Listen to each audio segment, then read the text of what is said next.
अगर आप भी चाहते हैं कि राजू भाई का गाना सबसे पहले आप तक पहुंचे तो चैनल को सब्सक्राइब करें और साथ में बेल आइकन को दबाना ना भूलें।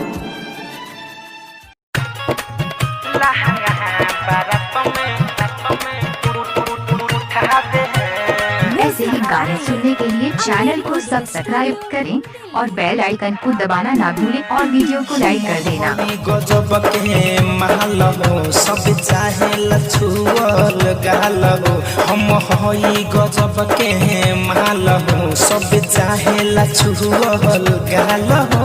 जवानी सारा लुटा दे हम, हई जवानी सारा लुटा दे हम, लहंगा बारात में उठा दे हम, लहंगा बारात में उठा दे हम, लहंगा बारात में उठा दे हैं।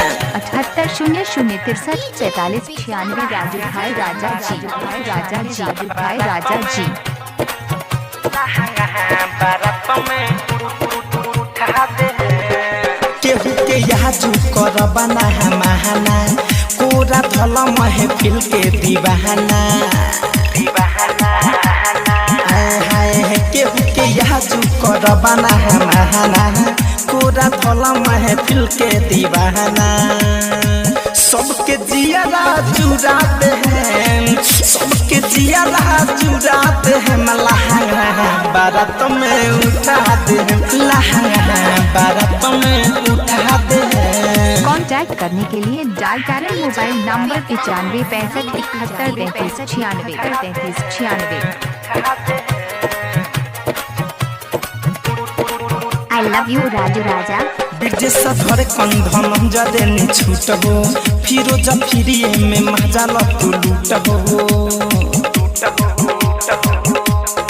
ब्रिजेश धर कंधन जदे नि छूट हो, फिरोज फिरिए में मजा लू लूट हो।